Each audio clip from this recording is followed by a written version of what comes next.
सबसे पहले आपका प्री-हिस्टोरिक, प्रोटोहिस्टोरिक और हिस्टोरिक तीनों का अलग-अलग समय मैंने बताया था। ठीक है, फिर मैंने कहा देखो ये चीज आपकी एंशिएंट इंडिया में आती है, तो ये सारी की सारी जो चीज है वो आपको बाद में कराई जाएगी। ठीक है, सबसे पहले जरूरी है modern India, medieval India. Reason क्या है sir medieval India modern India जरूरी क्यों? देखो मेडिवल इंडिया या मॉडर्न इंडिया आप क्वेश्चन चेक कर लेना, आपका जो भी एग्जाम है वनडे एग्जामिनेशन है, आप जाना क्वेश्चन चेक कर लेना, जो भी आपका क्वेश्चन है चेक कर लेना, और क्वेश्चन चेक करने के बाद आपको पता लग जाएगा कि किस सब्जेक्ट से किस टॉपिक से क्वेश्चन आ रहा है, आपको पता लगेगा मॉडर्न मेडिवल से क्वेश्चन आ रहे हैं। तो उसी के रिगार्डिंग मैंने बातों को शुरू किया था, मेडिवल कंप्लीट करा चुका हूं, अब हम बात कर रहे हैं किसके बारे में? मॉडर्न के बारे में। मॉडर्न के बारे में मैंने बात करा था कि ये जो तीन हिस्से हैं पोस्ट मेडिवल इंडिया के बारे में है, यानी प्री मॉडर्न हिस्ट्री है या पोस्ट मेडिवल है, जो कहना चाहूं। इसमें सबसे पहला जो चैप्टर है आपका वो है भारत के अंदर विदेशी कंपनियों का आगमन, जिसमें पहला आगमन पोर्तुगीज का है, फिर डचेस का है, फिर ब्रिटिश का है, फिर डैनिश का है, देन फ्रांसिस का है। इसके बाद इसमें सबसे पहले आप हेडिंग डालेंगे भारत के अंदर पुर्तगालियों का आगमन। ठीक है, कोई दिक्कत? चलिए अखिल बताओ भाई, सर बस थ्योरी है, प्रैक्टिकल बेस्ट अब ना आर्यन कैसे कहना है? हाँ, प्रैक्टिकल पे जल्दी लेके आ जाएगा। अब मैं आपको सीधा टाइम कैप्सूल बना रहा हूँ, बस टाइम मशीन बनने वाली है कुछ दिनों में, जैसे टाइम मशीन बन जाएगी तो प्रैक्टिकल कराने के लिए मैं आपको सीधा लेके चलूंगा पुर्तगालियों के टाइम पे 1500 में। यार हद होती है यार, हिस्ट्री में कौन प्रैक्टिकल करता है यार? चलिए कोई दिक्कत नहीं, मजे मत लेको बेटा, ज्यादा ध्यान देखो। चलो भाई अरे ठीक है, राधे राधे, ठीक है। चलो किरण भी है, गुड आफ्टरनून। अब भारत में पोर्तुगीज के बारे में देखिए, भारत में पुर्तगालियों के बारे में देखिए। देखो आपको एक बात बताता हूँ, आपको थोड़ी सी बात बताता हूँ। होता क्या है, जो आपका यूरोप है, जो आपका यूरोप है, यूरोप के अंदर पहले जो व्यापार चला करता था, एक तरीके से आप कह सकते हैं जो यूरोप है, यूरोप के अंदर जो पहले व्यापार चला करता था वो किनका चला करता था? मुझे बताओ फटाफट से, मुझे बताओ पहले फटाफट से, आप मुझे बताएंगे यूरोप के अंदर जो व्यापार चला करता था वो इटालियंस का चला करता था। ठीक है, चलो बहुत ध्यान से सुनो मेरी बात को। ये जो चीज मैं अब आपको लिखवाऊंगा, ये चीज आपको नोट नहीं करनी है। दोबारा समझ आई? अभी इस पेज पे जो चीज होगी वो आपको नोट नहीं करनी है। ठीक है, चलो ये है भाई आपका यूरोप, ये क्या है आपका यूरोप? ठीक है, यूरोप में बात कर रहा हूं मैं कौन से शताब्दी की? सर 13वीं शताब्दी, 13वीं शताब्दी, 13वीं शताब्दी, 13th सेंचुरी की बात कर रहा हूं, 13th सेंचुरी की बात कर रहा हूं, 13th सेंचुरी। बेटा देखो मैं लिखवाने के लिए देखो मुझे फर्क नहीं पड़ेगा, मैंने लिख दिया कि हाँ भाई भारत में पुर्तगाली 1498 में भारत के अंदर पहला पुर्तगाली आया, 1498 में भारत में पहला पुर्तगाली आया। ठीक है, जस्ट पहले पुर्तगाली का जो नाम था वो वास्को डी गामा था, या वास्को डी गामा था, मुझे फर्क नहीं पड़ेगा, लिख दूंगा मैं ये लो, ठीक है वास्को डी गामा। लेकिन मैं आपको ये बताना चाहता हूं कि वास्को डी गामा भारत क्यों आया था, नहीं तो मालूम आ जाएगा। ठीक है, तो बात कर रहा है वास्को डी गामा भारत क्यों आया, जरूरी बात है, तो थोड़ा सा ध्यान से सुनो, थोड़ा सीरियस हो जाओ, अब बात समझो। वास्को डी गामा भारत आया क्यों था, उस चीज की कहानी वास्को डी गामा, आखिरकार ये बंदा भारत आया क्यों था, उस चीज की कहानी बता रहा हूं। वो चीज आपको नोट नहीं करनी है, सिर्फ समझनी है कि ये क्यों आया, क्या जरूरत पड़ी से, यूरोप में मन नहीं लग रहा था क्या है, वो चीज बता रहा हूं। अब यूरोप में क्या था, 13वीं शताब्दी के अंदर यूरोप के अंदर जो व्यापार चला करता था, यूरोप के अंदर जो व्यापार चला करता था वो इटालियंस का चला करता था। यहाँ पे व्यापार किसका चला करता था, इसमें जो व्यापारी थे वो इटालियंस थे। वो कौन थे? इटालियंस थे।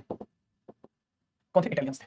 यहाँ पे इटली के लोग जो थे वो व्यापार कर रहे थे, यहाँ पे क्या था, इटली के लोग जो थे व्यापार कर रहे थे। ठीक है, इसके अलावा ये इटालियन जो लोग थे ये किसके साथ व्यापार कर रहे थे? सर ये भी कहीं ना कहीं से व्यापार कर रहे थे। जी ये अरब देशों में व्यापार कर रहे थे, अरब देशों से व्यापार, अरेबियंस से, ये अरेबियंस से व्यापार कर रहे थे।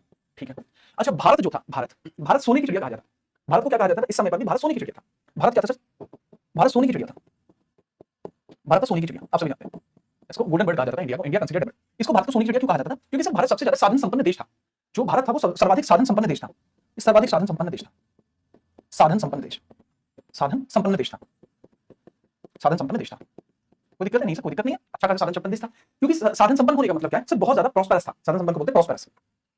ठीक है, यानी एक देश में एक नागरिक को, एक व्यक्ति को अगर जीवित रहना है तो उसके लिए उसे जितने भी संसाधन चाहिए वो सबके सब उसको भारत में मिल जाते थे। रोजमर्रा की सभी चीजें भारत के अंदर अवेलेबल होती थी। क्या अब भारत साधन संपन्न नहीं है? अगर आज की डेट में मैं भारत को साधन संपन्न कहूंगा इसका मतलब है भारत किसी प्रकार के एक्सपोर्ट के लिए नहीं जाना चाहता। लेकिन एक बात याद रखो, अगर भारत एक्सपोर्ट करता है इसका मतलब है कि भारत को सोने की चिड़िया आप नहीं कह सकते। ठीक है, चलिए जिस डाल पर सोने की चिड़िया करती है बसेरा वो भारत देश है मेरा, पर नहीं बात। तो बात यही थी कि उस दौरान हमें किसी चीज के एक्सपोर्ट की जरूरत नहीं पड़ती थी। एक्सपोर्ट का मतलब किसी भी सामान को बाहर से यहाँ इंपोर्ट की जरूरत नहीं पड़ती थी, सॉरी इंपोर्ट की जरूरत नहीं पड़ती थी, किसी विदेश से हमें सामान नहीं मंगाना पड़ता था। लेकिन आज की डेट में मंगाना पड़ता है, उस टाइम पे नहीं मंगाना पड़ता था। तो आपको एक चीज ये भी पता है कि भारत पूरे विश्व के स्तर पर बहुत अच्छे लेवल पे काम कर रहा था। भारत के साथ साथ आपको याद रखना अरेबियंस भारत में कब आए? सर अरेबियंस भारत के अंदर आए थे 8वीं शताब्दी में, 8वीं सदी की शुरुआत में, या फिर 7th सेंचुरी में भारत में आने शुरू हो गए थे। अरब जो है 7th शताब्दी में भारत में आने शुरू हो गए थे, शताब्दी में भारत में आए, भारत में आए। इस चीज के बारे में मैं मध्यकालीन भारत में बता चुका हूं कि हाँ भाई 7वीं शताब्दी में जो भारत में आए थे, कौन आए थे सर? अरेबियंस भारत में आए थे। कौन आए थे? अरेबियंस, अरब देश भारत के अंदर आए थे। कोई दिक्कत है यहां तक? नहीं सर कोई दिक्कत नहीं है, आ गया अरेबियंस। अब होता क्या था, कुछ ऐसी भी चीजें होती थी जो अरेबियंस जो थे, ठीक है, वो बेसिकली कहां से खरीदते थे सर? यहां से मान के चलो ये कोई सामान है, ये कोई सामान है, ये यहां से अरेबियंस खरीदते थे, फिर इटालियंस को देते थे और इटालियंस यूरोप को देते थे। तो मान के चलो अगर कोई 100 रुपए का सामान था तो अरेबियंस के पास जो पहुंचता था 110 का हो जाता था, 110 के बाद जब इटालियंस के पास पहुंचता था 120 का हो जाता था, और जब ये यूरोपियंस के पास पहुंचता था 150 का हो जाता था। कहने का मतलब ये सामान 100 रुपए का था जब भारत से निकला, अब वो यहां पे जाके यूरोप में जाके कितने का हो गया? तो यूरोप में जाते जाते धीरे-धीरे 150 रुपए का हो जाता था। क्योंकि सवाल मतलब जो सामान था वो लगभग 100 रुपए के आसपास का ही था, जो सामान था वो लगभग 100 रुपए के आसपास का ही था। ठीक है, याद रखेंगे जी हाँ, बहुत बढ़िया। धीरे-धीरे यहाँ पे चीजें आपको थोड़ी समझ में आ जाएंगी। ठीक है, धीरे-धीरे आपको यहाँ पे चीजें थोड़ी समझ में आ जाएंगी। ठीक है, चलिए। लेकिन अब क्या होता है, ठीक अब क्या होता है, धीरे-धीरे इटालियंस के साथ यूरोप के अंदर जो यूरोपियन कंट्रीज थी, जो यूरोप के अंदर अलग-अलग कंट्रीज थी, ये यूरोपियन कंट्रीज के अंदर इटालियंस और पोर्तुगीज के अंदर, इटालियंस और पोर्तुगीज के अंदर आप कह सकते हैं यहाँ पे मतभेद हो जाते हैं, मतभेद हो जाते हैं, मतभेद, कॉन्फ्लिक्ट, कॉन्फ्लिक्ट किसी को लेकर हो जाते हैं, कॉन्फ्लिक्ट हो जाते हैं बेसिकली व्यापार को लेकर। क्योंकि यूरोपियंस ने धीरे-धीरे ये सोचा कि भाई एक बात बताओ इटालियंस भाई, इटालियन भाई एक बात बताओ, क्या आप यूरोपीय व्यापार कर सकते हो? क्या हम सीधे अरब देशों से व्यापार नहीं कर सकते? हमें व्यापार करने दो। तो अब स्थिति क्या बनी कि जब यूरोपीय लोगों ने, जिसके अंदर मेनली पुर्तगाल और स्पेन के लोग थे, उन्होंने डायरेक्टली अरेबियंस के साथ व्यापार करने की कोशिश की तो पुर्तगालियों को रोक दिया गया कि नहीं तुम व्यापार नहीं कर सकते, नहीं तुम व्यापार नहीं कर सकते, जिस वजह से इनके मतभेद हुए और यहाँ पे व्यापार स्थगित हो गया। व्यापार स्थगित हुआ, क्या हो गया सर? व्यापार स्थगित हो गया। व्यापार स्थगित कहाँ हो गया सर? मेनली पुर्तगाल में।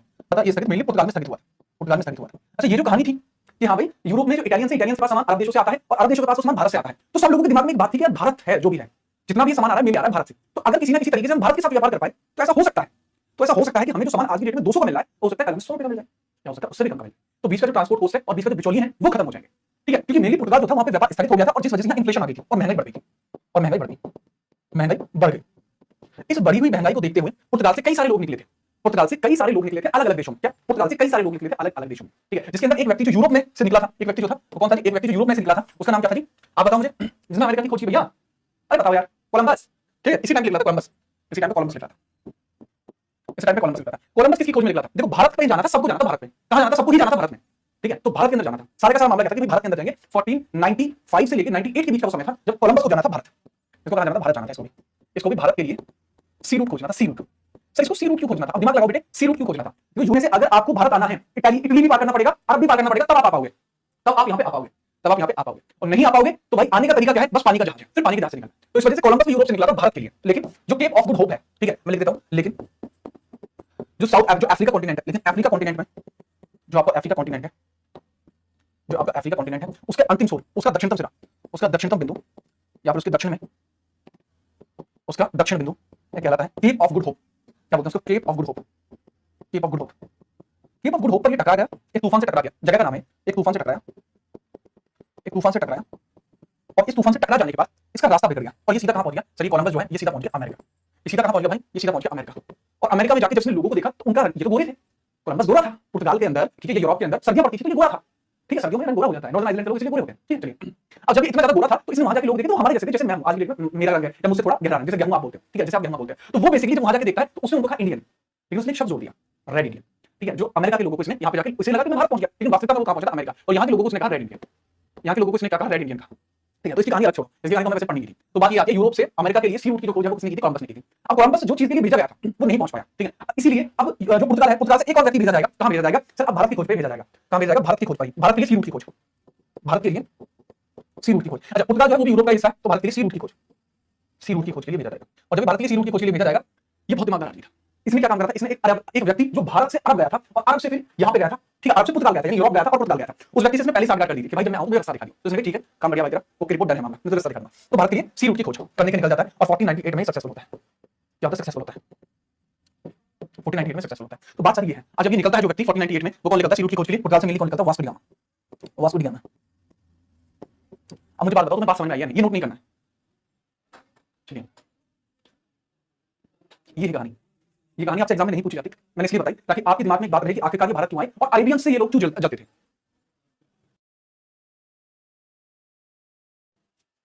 ये थी फैक्चुअल कहानी, ठीक है, आपको आपसे पहले भी आपने पढ़ा होगा, आपको सिर्फ ये लिखा जाता है वास्को डी गामा 1498 में भारत आया, लेकिन ऐसा नहीं है, 1498 में भारत आने के रीजन क्या था, देखो 13वीं शताब्दी जब अंत हुआ था, 13वीं शताब्दी का, तब इनके बीच में कॉन्फ्लिक्ट हो गए थे, उस चीज की वजह से हुआ, ठीक है, चलिए ठीक है, चलो बहुत बढ़िया। अब हम बात करते हैं किस बारे में, अब हम वास्को डी गामा के बारे में बात करते हैं, जब ये भारत आया तो इससे रिगार्डिंग आपको एग्जाम में क्या याद रखना है, हेडिंग डाल लीजिए, हेडिंग आप डाल लीजिए, भारत में पुर्तगाली 1498 में, भारत में पहला पुर्तगाली आया वास्को डी गामा, ये हेडिंग डाल लीजिए। सर ये लोग ईरान के रास्ते क्यों नहीं आए, क्या इनके डाकू और खतरा था, यदि सपनेस कैसा आदमी आ रही है, ऐसे सपनेस, आज से तुम्हारा नाम सत्तू। अब मेरी बात सुनो, जो ईरान था ये किसी कब्जे में था, फारस के कब्जे में था, ईरान को ही पहले फारस कहा जाता था, और फारस के अंदर व्यापार किसका चलता था, अरबियों का, और अरबी क्या इनके दोस्त थे, नहीं थे, अरबी इटालियंस के दोस्त थे, अगर ये ईरान के रास्ते आते तो इनको दबोच दिया जाता इटालियंस के द्वारा, ठीक है, समझो बात को, आई बात समझ में। सर क्या अरेबियंस भी डायरेक्ट यूरोप से ट्रेड करना चाहते थे, नहीं करना चाहते थे, इटालियंस उनको मुंह मांगी कीमत मिल रही थी, इसलिए इटालियंस जो थे वो अरबियों को अपनी साइड रख रहे थे, इस वजह से सारा मामला। पहला पुर्तगाली तुमने लिख लिया Vasco da gamma, Vasco da gamma अपना जहाज लेके निकला और भारत के अंतर्गत वास्को डी गामा, भारत के अंतर्गत वास्को डी गामा, लेकिन कई सारे क्वेश्चन जो है वास्को डी गामा से आपके बन जाते हैं, वास्को डी गामा से बेसिकली आपके जो क्वेश्चन है वो कई सारे बन जाते हैं, ठीक है, याद रखिएगा, उसी के रिगार्डिंग हम बात करेंगे, वास्को डी गामा के रिगार्डिंग अब हम लोग बात करेंगे, ठीक है भाई, चलो भारत के अंदर कब आया था, क्यों आया था, कैसे आया था, उस सब के बारे में, ठीक है, चलो बात करते हैं। सबको पता है 1498 में आया था, दिन में 20 मई को आया था, तो Vasco da gamma Bharat full गर्मियों में आया था, लेकिन फिर भी इसने पोशाक अपनी पहनी हुई थी कैसी, सर्दियों में, मतलब क्योंकि वो यूरोप से आया था और समुद्री यात्रा करके आया था। दूसरी चीज बहुत सारे लोग कहेंगे सर मई का महीना था, इसका मतलब ये तो एक तरह से कॉफी पी लो भाई, कॉफी नहीं पी सकता क्योंकि आपको पता है मेरे मुंह में दिक्कत हुई है यहाँ पे गाल पे, ठीक है, तो ये सब 20 महीने जब ये आया था यहाँ पे गाल के नीचे, हाँ जब ये 20 महीना आया था इंडिया के अंदर, तो ये आया कहाँ पे था सर, ये आया था कहाँ पे आया था, अरे बताओ भैया कहाँ आया था ये 20 मई में, ठीक है, केरल में आया था भाई, 20 मई में आया था केरल के अंदर, आया था केरल के अंदर आया था। अच्छा सर केरल, सर हमने तो सुना है कालीकट में आया था, हाँ बेटा केरल के अंदर ही कालीकट है, कालीकट है, तो केरल के अंदर कालीकट में आया था, इसका जो स्वागत किया गया था, ठीक है, इसका स्वागत किसके द्वारा किया गया था, राजा जमोरिन के द्वारा, भाई किंग जमोरिन। अच्छा किंग जमोरिन ने इसका स्वागत क्यों किया, तो किंग जमोरिन जो था, किंग जमोरिन जो था इसका क्या कहना था, किंग जमोरिन सभी व्यापारियों का स्वागत करता था, सभी व्यापारियों का स्वागत करता था, सभी व्यापारियों से अच्छे संबंध रखता था, अच्छे संबंध रखता था, रीजन क्या था, सभी व्यापारियों से अच्छे संबंध रखने के पीछे का रीजन क्या था, देखो अगर सभी व्यापारियों से अच्छे संबंध रखेगा तो आगे चल के जब ये लोग यहाँ पर आएंगे, आगे चल के जब ये लोग यहाँ पे आएंगे व्यापार करेंगे तो ज्यादा टैक्स देंगे, ज्यादा टैक्स के लालच में, ज्यादा टैक्स के लालच में, ज्यादा टैक्स के लालच में, ज्यादा टैक्स के लालच में ऐसा किया करता था कि हाँ भी ज्यादा टैक्स लेंगे, ठीक है। जमोरिन राजा के दरबार में हाँ भी स्वागत किंग जमोरिन के द्वारा किया जाता है, किंग जमोरिन के द्वारा किया जाता है। कुछ क्वेश्चन आपके पूछे जाते हैं, जैसे इसके जहाज का नाम क्या था, इसकी यात्रा कितनी लंबी हुई थी और इसकी हेल्प किसने की थी, ठीक है। इस यात्रा के दौरान इसके कुछ क्वेश्चन बन जाते हैं, इसकी यात्रा कितने दिन, यात्रा कितने दिन की थी, ठीक है। चलो, इसका सहायक कौन था, इसके जहाज का क्या नाम था, जहाज का क्या नाम था, इस सवाल पूछ लिए जाते हैं आपसे। तो यात्रा की जो अवधि थी वो थी 90 दिन, 19 डेज। 19 डेज की यात्रा करने के बाद ये भारत के अंदर आया था, ठीक है भाई। चलिए, याद है, याद रखोगे जी हाँ सर। इसके जहाज का नाम क्या था, इसके जहाज का नाम क्या था ये बताइए, जहाज का नाम क्या था, ठीक है। जहाज का नाम सहायक पूछा मैंने पहले, अब्दुल मुनीफ। इसका जो सहायक था वो लिख लीजिए, अब्दुल मुनीफ। अब्दुल मुनीफ मैंने क्या बताया, अब्दुल मुनीफ ही वो व्यक्ति था जो इसको भारत लेकर आया। अब्दुल मुनीफ ही वो व्यक्ति था जो इसको भारत लेकर आया। अब्दुल मुनीफ रहा कहां करता था सर, ये गुजरात में रहने वाला एक व्यक्ति था, ये गुजराती छे सूचे हो, ये गुजराती छे गुजराती था ये, ठीक है। इसके जहाज का नाम साउथ गैब्रियल था, ठीक है। इसके जहाज का नाम साउथ गैब्रियल था, याद रखेंगे क्या आप इसके जहाज का नाम, जी हाँ सर साउथ, कोई दिक्कत नहीं सर, यहाँ पे कोई दिक्कत नहीं, साउथ गैब्रियल, गैब्रियल, ठीक है, गैब्रियल, ठीक है भाई। चलो, जहाज का नाम याद रखना है, 90 डेज की इसकी यात्रा थी, इसका सहायक जो था वो अब्दुल मुनीफ था। ये सारे क्वेश्चन आपसे पूछे जा सकते हैं, ये सारे क्वेश्चन आपसे मजीद बेटा मुनीफ था, मजीद नहीं था मुनीफ था, ठीक है, मजीद नहीं था मुनीफ था, याद रखना, ठीक है। चलिए, कोई दिक्कत यहाँ तक नहीं सर, यहाँ तक हमें कोई दिक्कत नहीं है, ठीक है, यहाँ तक हमें कोई दिक्कत नहीं है, ठीक है। चलो, कोई समस्या नहीं सर, कोई समस्या नहीं। जब 1498 में भारत के अंदर आता है सर, ये अभी भी है, कौन अभी भी है भाई, मर गया ये तो, ये 1458 में तो मर जाएगा ना, ठीक है। चलो, अब यहाँ पे 3 से लेकर 6 महीने का समय बिताता है, 3 से लेकर 6 माह का समय इसने भारत में दिया, समय भारत में निकाला, भारत में दिया। यहाँ की डाइवर्सिटी को देखा हम यहाँ पर किस प्रकार का व्यापार करते हैं, तो उसको वास्तविकता में पता लगी कि आखिरकार इटालियन को लूट कैसे रहे हैं, अरब लोगों के साथ मिलकर जो इटालियन लोग हैं उनको कितनी बुरी तरीके से लूट रहे हैं, ये चीज इनको पता लगी, चीज इनको पता लगी। इस वजह से ताकि वहां जाके लोगों का जो भ्रम है उस चीज को दूर कर पाए, इसलिए यहाँ से वापस जाते समय वास्को डी गामा अपने साथ काली मिर्च लेकर गया था, ठीक है। जाते समय काली मिर्च लेकर गया अपने साथ, काली मिर्च लेकर गया अपने साथ, लेकर गया अपने साथ, काली मिर्च लेकर गया अपने साथ। क्यों लेकर गया था, ट्रेड के उद्देश्य से, क्योंकि इंडिया का जो केरल है, ठीक है। चलिए, जो इंडिया का केरल है वो किस लिए जाना जाता है, स्पाइसेस के लिए जाना जाता है, किसके लिए जाना जाता है, स्पाइस के लिए जाना जाता है, ठीक है। और जब ये स्पाइस के लिए जाना जाता है तो वो बहुत इंपॉर्टेंट चीज आपकी बन जाती है। स्पाइस काली मिर्च क्या होता है, एक तरीके का स्पाइस होता है, एक तरीका क्या होता है, स्पाइस होता है। तो जब ये यहाँ से लेकर गया था तो इसको 60 गुना प्रॉफिट हुआ, इसको कितना प्रॉफिट हुआ सर, इसको 60 गुना प्रॉफिट हुआ। अगर ये 1000 रुपए लेके गया था, 1000 रुपए की काली मिर्च ली थी, तो वहां जाके वो 60,000 की बिकी, जिस रेट पे इटालियन दिया करते थे। तो इसे पता लगा वो बेटे ये बात है, तो ठीक है, बात समझो, ठीक है, बात समझो। बात क्या है कि जब ये यहाँ से जाता है वापस जाते समय, तो काली मिर्च को इसने अपने पुर्तगाली मार्केट में बेचा, या यूरोपीय बाजार में बेचा। जब इसने इसको यूरोप के बाजार में बेचा, इसको 60 टाइम्स प्रॉफिट हुआ, 60 गुना प्रॉफिट हुआ, 60 गुना प्रॉफिट हुआ, यात्रा का खर्चा हटाकर। तो इसके दिमाग में सिर्फ एक ही बात आई, क्या आई, हे प्रभु कृष्ण जगन्नाथम परमानंदम, ये क्या हुआ, आज तक जो लोग हम 60 रुपए में खरीदते थे वो 1 रुपए में आती है, तो इसकी बुद्धि है को भी ठीक है। तो एक बात बताओ, जब आपको ऐसी बात पता लगेगी आप क्या करेंगे, नहीं। हाँ, तो अगर आपको ऐसी बात कोई पता लगेगी, जब आपको 60 गुना प्रॉफिट की बात पता लगेगी, तो आप क्या सोचोगे, आपके दिमाग में ये आएगा कि जितना हो सके उससे ज्यादा हम प्रॉफिट यहाँ से कमा ले, इंडिया के साथ अपना व्यापार कनेक्शन बना ले। लेकिन व्यापार का कनेक्शन अगर बनाना है तो किंग जमोरिन के साथ किसे जाना पड़ेगा, किंग जमोरिन के सामने किसे जाना पड़ेगा, किसी ऐसे व्यक्ति को जो पुर्तगाल के राजा को जानता, यही बात है, ठीक है। चलिए, ठीक है, अच्छा, कुछ एक बच्चे हैं जिसमें सपनेश है, वो क्या कह रहे हैं सर, क्या वास्को डी गामा के आने की जो खबर थी उस टाइम में लोधी वंश को नहीं थी, लोधी वंश का जो वर्चस्व था वो लगभग शून्य था इनके समय। 1498 आते आते जो गद्दी पर बैठे हुए व्यक्ति थे वो कौन थे, आप सभी को याद होगा, कौन थे, सिकंदर लोधी। वो अपनी उसकी रामलीला थी, सिकंदर लोधी अपनी वजह से रहता था, ठीक है। चलिए, सर मुद्रा दोनों जगह सेम चलती थी क्या, नहीं बच्चे, यूरोप में अलग करेंसी चलती थी, इंडिया में अलग करेंसी चलती थी, मैंने आपको बताया, ठीक है। चलिए ठीक है, ये नोट करो, फिर आगे बढ़ते हैं, फटाफट नोट करो।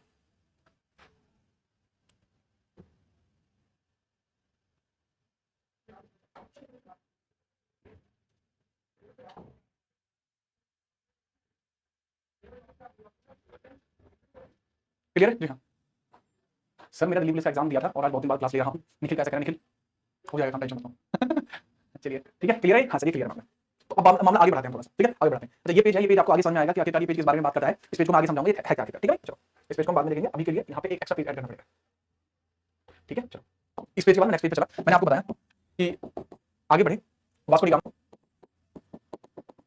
गामा यूरोप गया, पुर्तगाल में राजा को भारत की प्रॉस्पेरिटी के बारे में बताता है, पुर्तगाल में राजा को, ठीक है, पुर्तगाल में राजा को भारत की प्रॉस्पेरिटी के बारे में बताता है, ठीक है, विशेषताओं के बारे में बताता है तथा व्यापार के अवसरों के बारे में बताता है,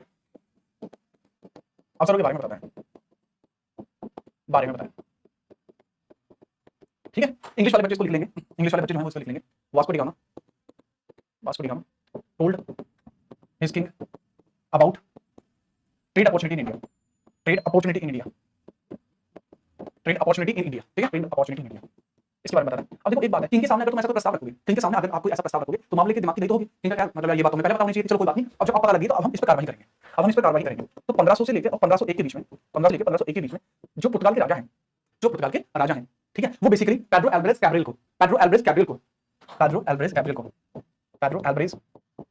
कैब्रियल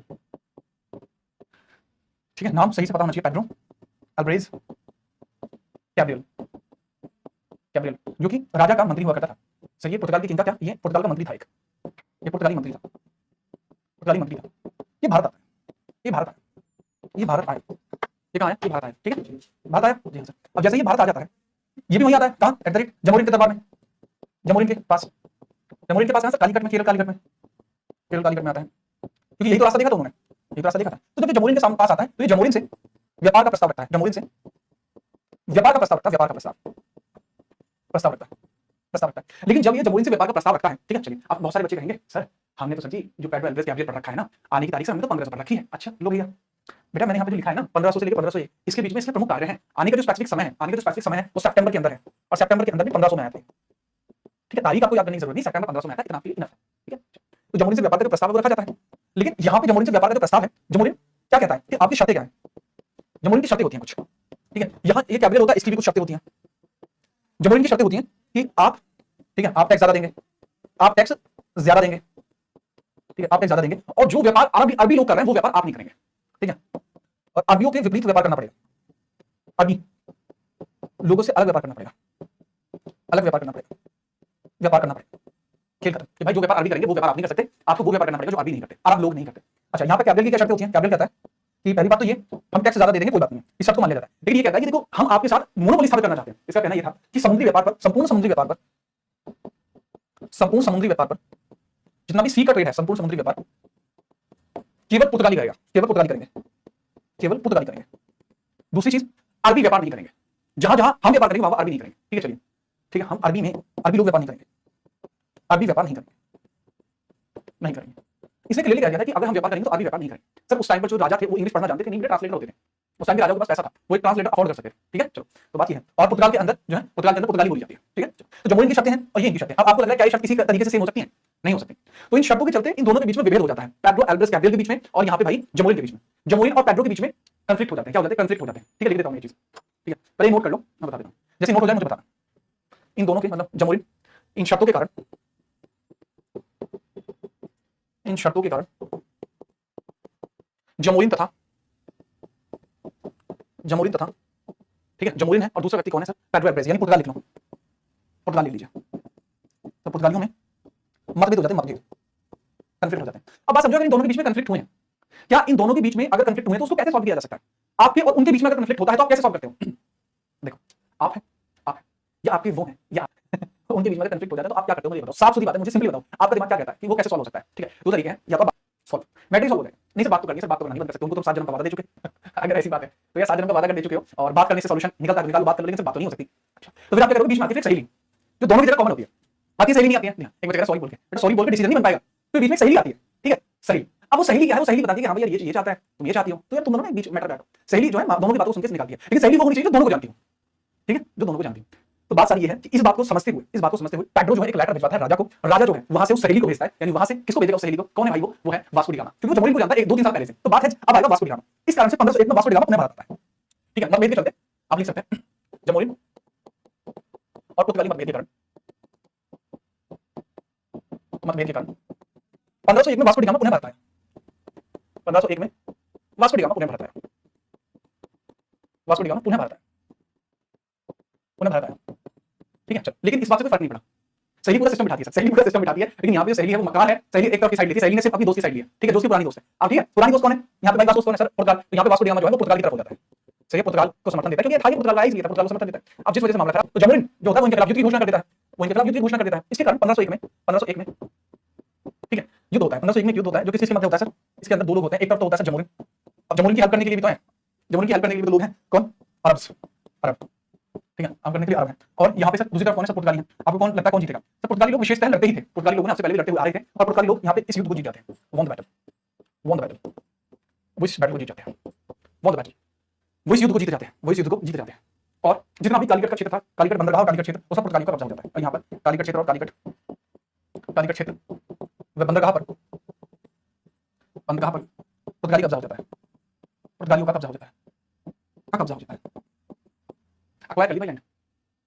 सर ये जबरदस्ती व्यापार करने की क्यों सोच रहे थे बेटा, अगर 1000 रुपए खर्च कर रहे थे तो 60,000 मिल रहे थे, 1 लाख रुपए खर्च कर रहे थे तो 60 लाख मिल रहे थे, इसलिए सोच रहे थे आर्यन बेटा मान जाओ, चलिए ये चीज याद रखना। तो जो कालीकट के क्षेत्र में बंदरगाह है, यहाँ पे पूरी तरीके से पुर्तगालियों का कब्जा हो जाता है। कालीकट क्षेत्र और बंदरगाह पर क्या हो जाता है भाई, पूरी तरीके से पुर्तगालियों का कब्जा। अब अगर कहीं पर पुर्तगालियों का कब्जा हुआ, आप मुझे खुद बताओ, आप मुझे खुद बताओ कि अगर कहीं पर आपका पुर्तगालियों का कब्जा हो गया है, तो उस लैंड को संभालने के लिए कोई ना कोई चाहिएगा या नहीं चाहिएगा? हाँ सर, अब उस भूमि को संभालने के लिए कोई ना कोई तो जरूर चाहिएगा, कोई ना कोई तो यहाँ पे जरूर चाहिए जो इस चीज को संभाल पाए, उस चीज को संभाल पाए। तो उस चीज को संभालने के लिए चीजें धीरे धीरे शुरू होंगी, ठीक है, चीजें धीरे धीरे शुरू होंगी। अब वो चीजें किस प्रकार से शुरू होती हैं सर? वो फैक्ट्री लगाने से शुरू होती है। किस चीज से शुरू होती है भाई? वो फैक्ट्री लगाने से शुरू होती है। तो इसके बाद पुर्तगाली अपनी पहली फैक्ट्री का निर्माण करते हैं, पहली फैक्ट्री का निर्माण करते हैं, ठीक है। चलिए, इसके बाद 1503 में पुर्तगाली अपनी पहली फैक्ट्री लगाते हैं। इसके बाद पुर्तगालियों की पहली फैक्ट्री लगती है, पुर्तगालियों की पहली फैक्ट्री लगती है। कब लगती है सर? 1503 में, ठीक है। चलो 1503 में लगती है कोचीन के अंदर, कोचीन के अंदर, कोचीन में पहली फैक्ट्री लगाते हैं। कहाँ लगाते हैं? कोचीन के अंदर लगाते हैं 1500। क्लियर? जी हाँ सर। अगर पुर्तगाली इतने ही बड़े लड़ाके थे तो पहले ही अरब और इटालियन से निपट लेते ना। देखो पुर्तगाली अरब थे लेकिन अरब देश के अंदर नहीं निपट सकते थे, ठीक है, याद रखो। पुर्तगाली इटालियन से तो निपट ही नहीं सकते थे, इटालियन का तो जलवा था, ठीक है, इटालियन का तो जलवा था बच्चे, याद रखना। इसके अलावा धीरे धीरे 1503 के बाद, धीरे धीरे 1503 के बाद ये अपनी अगली फैक्ट्री स्थापित करते कन्नौज के अंदर। अगली फैक्ट्री कोचीन के बाद कहाँ लगाते हैं? कन्नौज के अंदर। उसके बाद कन्नौज में अगली फैक्ट्री, कन्नौज। उसके बाद इनका जो कब्जा है वो दो जगह हो गया है, कोचीन पर इनका कब्जा हो गया, ठीक है। चलिए, कालीकट पहले हो गया था, कोचीन पे हो गया, अब कन्नौज पे हो गया। कालीकट, कोचीन, कन्नौज, अब 3 जगह इनका कब्जा हो गया है। अब 3 जगह जो है इनका कब्जा हो गया है। अब अगर अपने इस कब्जे को ये स्थापित रखना चाहते हैं, ये जो एरिया है सब साउथ इंडिया के एरिया, केरल के आसपास के एरिया बच्चे, ये सारे एरिया केरल के आसपास के। अभी मैं आपको दिखा रहा हूं, ठीक है। चलिए, तो मैं अभी ये एरिया जो है अभी आपको दिखा रहा हूं, 1 मिनट के लिए थम जाओगे तो मैं दिखा दूं। अब अपने जितने भी एरिया बने हैं, इन सभी एरियाज को, इन सभी एरियाज पर, इन सभी क्षेत्रों पर, इन सभी क्षेत्रों पर पुर्तगालियों का स्थायी कब्जा करने के लिए, पुर्तगालियों का स्थायित्व स्थापित करने के लिए, स्थापित करने के लिए, स्थायित्व स्थापित करने के लिए भारत में पुर्तगाली गवर्नर आते हैं। भारत में पुर्तगाली गवर्नरों की नियुक्ति होगी। भारत में पुर्तगाली गवर्नर आते हैं, भारत में पुर्तगाली गवर्नर आते हैं, पुर्तगाली गवर्नर आते हैं, पुर्तगाली गवर्नर आते हैं, GOVERNOR, पुर्तगाली गवर्नर आते हैं, ठीक है। चलो क्लियर मामला? हाँ सर। अब सर ये मैप पे बता दीजिए कोचीन, कन्नौज और कालीकट है कहाँ पे? कोचीन, कन्नौज और कालीकट है कहाँ पे? देखो भाई ये जो एरिया है पॉइंटर्स, ठीक है। चलो ये देखो, आप देख सकते हैं, ये है भाई आपका, ठीक है, ये कन्नौज है आपका, ठीक है, ये कालीकट है, ठीक है। और यहाँ इसी के आसपास आपको कोचीन भी देखने को मिलता है, ठीक है, कोचीन ये वाला। ये 3 एरिया जो आपको दिखाई दे रहा है, 3 एरिया जो आपको दिखाई दे रहा है, ये वाले एरिया है। आप जब मैप मिलेगा ना आपको, आप देख लेंगे, तो यहाँ पे धीरे धीरे इन्होंने अपना कब्जा कर लिया है। इतने पोर्शन में इन लोगों ने अपना कब्जा जो है कर लिया। निकोलाउ तो अभी पास में नहीं था, तो अभी इनका कब्जा है वो इतने एरिया पे हो गया है, ठीक है। चलो क्या रखना, इतने एरिया पर, सबसे ऊपर कन्नौज, उस टाइम पर सर ये इसी का हिस्सा थे, उस टाइम पे इसी का हिस्सा थे, ये कालीकट, ठीक है। चलो और इसके बाद नीचे आपका क्या? कोचीन। 3 जगह इन्होंने मजा ले लिया, ठीक है, 3 जगह इन्होंने मजा ले लिया। इस टाइम से नॉर्थ इंडिया में क्या चल रहा था बेटा? इस टाइम नॉर्थ इंडिया के अंदर दिल्ली सल्तनत चल रही थी, दिल्ली सल्तनत चल रही थी। कुलजीत बेटा मेरा नाम है आपके नाम में, फिर भी हरकत कर रहे हो, मान जाओ, बाज आ जाओ, ठीक है। चलो ये नोट हो जाए तो बता देना। अब मैं पुर्तगाली गवर्नरों का भारत में आने के बारे में बताता हूं। तो विजयनगर एम्पायर के पास बेटा तुम्हारे पिटने वाले नहीं, विजयनगर एम्पायर जो था वो 1465 के बाद, 1465 के बाद अपनी पावर्स में इतने ध्यान से स्थापित नहीं हो पाया। हाँ, एक बात के लिए विजयनगर एम्पायर बहुत उठा था 1509 से लेकर 29 के समय में। उस टाइम पे विजयनगर एम्पायर का जलवा था क्योंकि कृष्णदेव राय थे। सही फैक्ट्री में क्या बनाते थे? सही फैक्ट्री में कुछ भी नहीं बनाते थे, फैक्ट्री रहने के लिए थी। वहां पे भारत का जो भी कच्चा माल खरीदते थे उसको रखते थे, शिपों में लाते थे और चले जाते थे। फैक्ट्री में बनाते नहीं थे। सर जूम करके बताइए, शाम जूम करके ज्यादा नहीं दिखेगा बेटा, ठीक है। चलो इसको याद रखना, जितनी चीज मैंने आपको बताई, ठीक है। चलो कोई दिक्कत हुई आपको यहाँ तक? नहीं सर हमें यहाँ तक कोई दिक्कत नहीं। अब मैं आगे बताऊँ आपको। अब इसके बाद धीरे धीरे आप पढ़ेंगे जितने भी आपके पुर्तगाल के अंदर से यहाँ पे जितने भी पुर्तगाली गवर्नर आए उनके बारे में, ठीक है। चलिए उनके बारे में हम धीरे धीरे से पढ़ते हैं। चलिए इसके बाद इन्होंने गवर्नेंस की नियुक्ति का जो प्रारंभ है वो भारत के अंतर्गत किया, भारत के अंतर्गत किया। सर इन सबको भाला मार दीजिए, सब भूल गए हैं मेडिवल हिस्ट्री, सही कह रहे हो, सकते अभी यही काम करा जाएगा, ठीक है। अब तुम्हें नहीं पता है लेकिन ये नोट कर रहे हो, हाँ, लेकिन मैंने वर्चुअल भाले जो है बनवा लिए हैं, वर्चुअल भाले जो है बनवा लिए हैं, और अब वो सभी वर्चुअल भाले आ जाएंगे, वो क्लास में रखवा लूंगा, जो भी करेगा वर्चुअल भाला फैक्ट्री मारा जाएगा। सर गोवा में पोर्टुगीज ने कब कब्जा किया था? बेटा गोवा पे कब्जा होने वाला है, बस 10 मिनट और रुक जाओ, गोवा पे कब्जा हो जाएगा कुलजीत, ठीक है। चलो भाई क्लियर मामला? हाँ। इसके बाद क्या होता है सर? ये पहला गवर्नर आपको यहाँ देखने को मिलता है। इसके बाद पुर्तगालियों का पहला गवर्नर भारत में आता है। इसके बाद पुर्तगालियों का पहला गवर्नर भारत में आया। जो आदमी आपको दिख रहा है ना, ये आदमी, ये इमेज में मैंने विकिपीडिया से उठाया है, ठीक है। ये इमेज में मैंने विकिपीडिया से उठाया है। ये जो आदमी है ये एक रेफरेंस इमेज के तौर पर यूज किया जाता है, ठीक है। ये इमेज भी जो है रेफरेंस के रूप में यूज किया जाता है। भारत के अंदर पहला पुर्तगाली गवर्नर, इसका जो नाम था वो था फ्रांसिसो दी अल्मोड़ा, फ्रांसिसो दी अल्मोड़ा, ठीक है। इसका नाम क्या है? फ्रांसिसो दी अल्मोड़ा, फ्रांसिसो दी अल्मोड़ा, फ्रांसिसो दी अल्मोड़ा, फ्रांसिसो दी अल्मोड़ा, ये इसका नाम है भाई, फ्रांसिसो दी अल्मोड़ा, ठीक है, ठीक है, ठीक है। सर गवर्नर नहीं है तो चूजा लग रहा है बेटा, गवर्नर था, हैंग कर दिया इसने, सिस्टम पता होगा, इसने पूरा सिस्टम हैंग कर दिया, ठीक है। अब होता क्या है, ये भारत के अंदर आता है, ठीक है। विचित्र नाम है बेटा, हाँ तुम्हारी तरह नहीं है पार्थ, यार ये ना मुझे कहते हैं पार्थ, बात को ध्यान से सुनो, ठीक है। फ्रांसिस दी अल्मोड़ा था, जब वो भारत के अंदर आता है भाई साहब, तो इसको पहली बार गवर्नर कब नियुक्त किया गया? इसको गवर्नर कब नियुक्त किया जाता है? कब नियुक्त किया जाता है भाई? पहला गवर्नर नियुक्त किया जाता है 1505 में, नियुक्ति इसकी कब होती है? 1505 में, और यह पहला गवर्नर है जिसने भारत के अंदर ब्लू वाटर पॉलिसी लागू की। इसके प्रमुख कार्य हैं, प्रमुख कार्य हैं, इसमें 2 चीजें लागू की थी, पहली blue water policy, blue water policy, और दूसरी चीज है कॉटेज सिस्टम, ठीक है, कार्टिएज पास सिस्टम, कार्टिएज पास सिस्टम। अब आखिरकार ये ब्लू वाटर पॉलिसी क्या होती है और आखिरकार ये कार्टिएज पास सिस्टम क्या होता है, इसके बारे में जानने के लिए देखते रहिए पूछता है भारत मेरे साथ। चलिए आज की क्लास यहीं तक रखूंगा। ड्यू पॉलिसी क्या होती है, कार्टेज पास सिस्टम क्या होता है, इसके बारे में कल बताऊंगा। इसकी नियुक्ति 1505 में होती है। इसका टेन्योर आप लिखना चाहे तो लिख सकते हैं। इसका टेन्योर कार्यकाल आप लिखना चाहे लिख सकते हैं, कार्यकाल इसका जो कार्यकाल है, इसका जो टेन्योर है वो 1505 से लेकर 1509 तक चलता है। ठीक है, 5 से लेकर 9 तक चलता है, 1505 से लेकर 9 तक चलता है। ठीक है, चलो आज की क्लास यहीं तक रहेगा। सर ये तो शक्तिमान लग रहा है। हाँ बस मैंने ड्रेस चेंज करा दी ना, शक्तिमान की मैं उठाने का भाई है या तुम ऐसे बात कर रहे हो, हल्के मत ले लो। चलिए सर जी, दाढ़ी तो आलियों को रखनी चाहिए थी, लेकिन दाढ़ी सभी पुर्तगाली क्यों रखते थे? वेदर की वजह से। वेदर की वजह से दाढ़ी जो है यूरोप में बहुत ज्यादा फेमस थी। ठीक है, यूरोप के अंदर बहुत ज्यादा फेमस थी दाढ़ी रखना। दाढ़ी रखने से ऐसा माना जाता है कि अगर आप दाढ़ी रखते हैं तो आपको सर्दी कम लगेगी, इसलिए। ठीक है, चलिए चलो चलिए सर खिचड़ी बन गई, सब एक साथ क्या, ये तो सब ऐसे कैसे आप कर रहे हो? इतनी अच्छी स्टोरी के साथ मैंने बताया है कि कोई आया तो क्यों आया। पेड्रो एल्वेस सबसे पहले वास्को डी गामा, फिर पेड्रो एल्वेस कैब्रियल, उसके बाद